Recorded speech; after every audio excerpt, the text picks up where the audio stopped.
Well, the COVID-19 crisis has dealt a painful blow to many businesses around the globe. Hardest hit, small businesses, owners who fear they may never recover.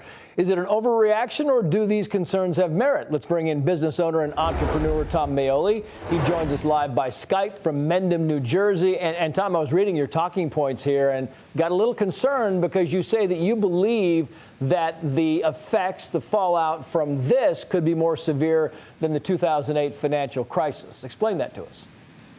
Well, I believe that. Listen, this is widespread. In the 2008 financial crisis, which I lived through, that was clearly banking related. The Fed stepped in and they propped up the banks and they got them back on track.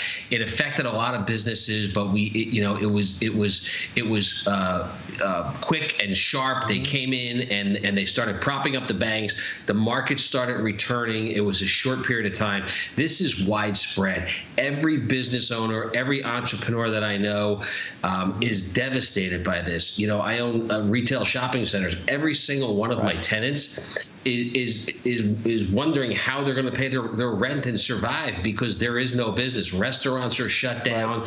Businesses are shut down. I own new car dealerships, and it's a ghost town. There's no one on the showroom floor. Service departments are at 20%. Employers are walking around. I mean, it is devastating. It is a recipe for destroying cash flows and clearly evaporating any cash reserves. And I know, Tom, that you've had to lay off some of your workers, and I know that's just got to be heart-rending for you. I want to play you this soundbite of a restaurateur who also had to lay off some staff and what he's doing, and then talk about your situation on the flip side. Watch this. Please do.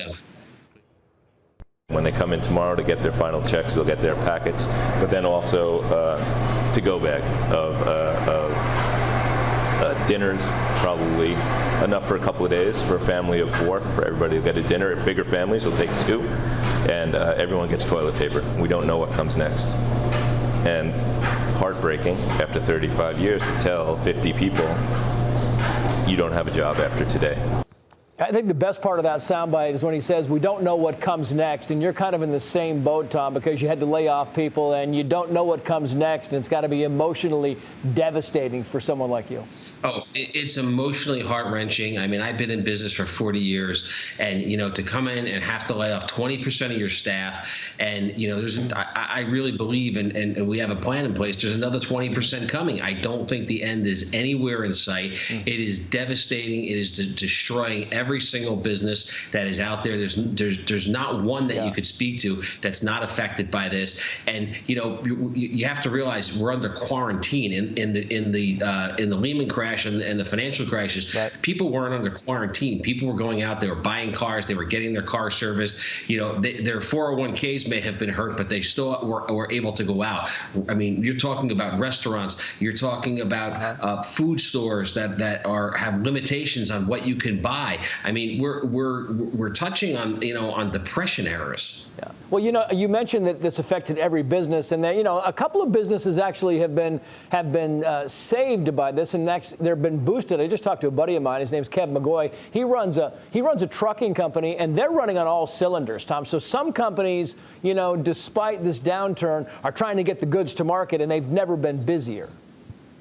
Clearly, I mean, listen, there's always someone that benefits from the process. Food stores are benefiting from it, but not everyone can drive a truck. You can't leave a car dealership as a trained auto mechanic for a Lexus or a Mercedes-Benz dealership and go drive a truck. So there's jobs that you're trained to do and jobs where you can step in and do, and those jobs aren't even available. The simple jobs where if you lost your job historically and you wanted to go wait tables in a restaurant, they're not there. It doesn't exist. It is absolutely devastating. Those are the only words I have to say. And